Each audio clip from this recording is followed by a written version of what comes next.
Hey everybody, today we are going to learn how to make dry shampoo. This is something that I have not used for a long time. Probably since I started with doTERRA, maybe about 6 months or so in. And the reason being is I didn't like the store-bought dry shampoo. First of all, let me back up. If you're not sure what dry shampoo is, I am an oily hair person. So I basically washed my hair. I have all my cabinets open. You can see I was preparing for the video. So I have very oily hair. So I would basically wash my hair every single day. What I come to realize is I was actually just making it more oily. So I heard about the dry shampoo. I tried a couple in the stores, but every one of them would leave, like, because I do have dark hair, they would leave like a white dandruff like residue on it. So I didn't like the dry shampoo. So I stuck with doing it the old-fashioned way and wash my hair every day. My hair's actually gotten a lot longer now, so that is a little time consuming having to wash it every single day. So I started making this, like I said, about 2 years ago, and it has been the best. So I basically just took, and I can grab them in the kitchen, so let me grab this right here. We use the Trader Joe's everything but the bagel seasoning.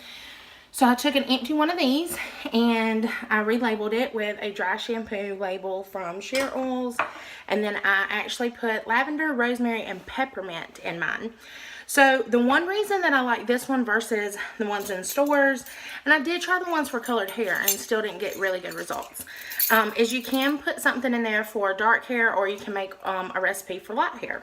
So I actually used the dark, and it is 2 tablespoons of arrowroot powder or cornstarch and 2 tablespoons of cocoa. So I just have my little funnel right here, and so we're going to put 2 tablespoons of, I'm actually using cornstarch, so 2 tablespoons of cornstarch.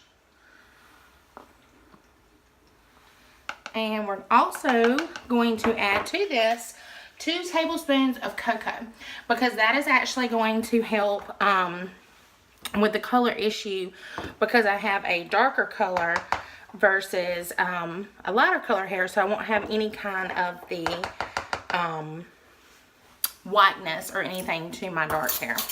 So I am actually going to just push this down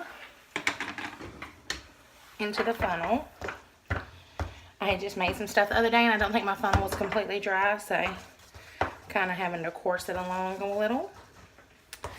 And once I get all of it down, and like I do like using a funnel because that way it kind of mixes it all up when it's going in. Again, just to kind of give it that good, you can see we're just pouring it in on the bottom.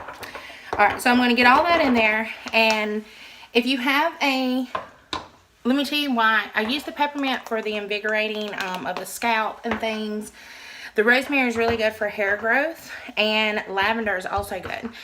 So if you have a combination of oils that you would like to use, you could definitely, experiment with them and see which ones are best for you. But I like to use the rosemary, lavender, and peppermint. And we're going to put 2 drops of each of those. And you could also put this in like a, just to make sure it was getting mixed up good, you could mix it into a bowl and then put all your oils in there.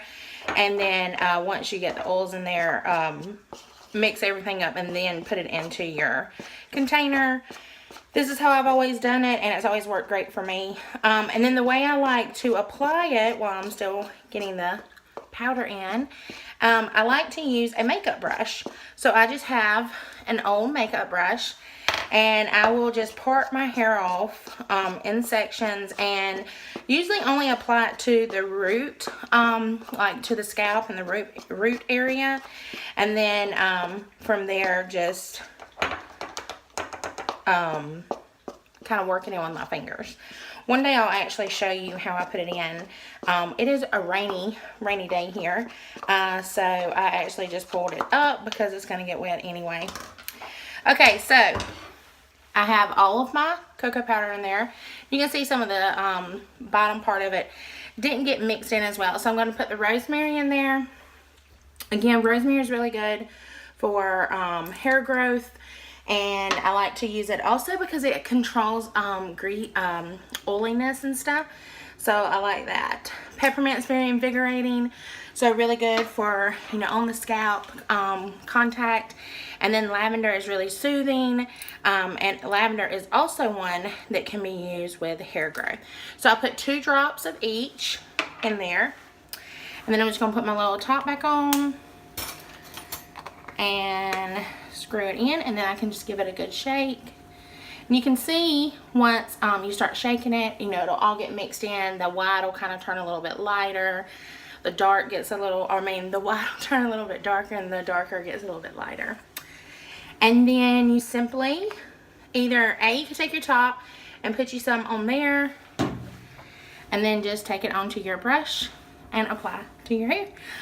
Or you could simply pour some out onto the brush and then apply it. So I hope that some of you try this just to try to, again, knock out some of those toxins that you're bringing into the home.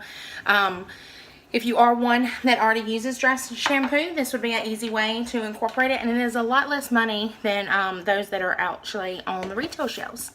So if you try this, let me know. I would love to see what oils, if you use different ones, or what combination you use. If you did have light hair, you would just leave the cocoa out, and then you would be able to use it on light color hair. Okay guys, have a fabulous day, and I will see you next Tuesday.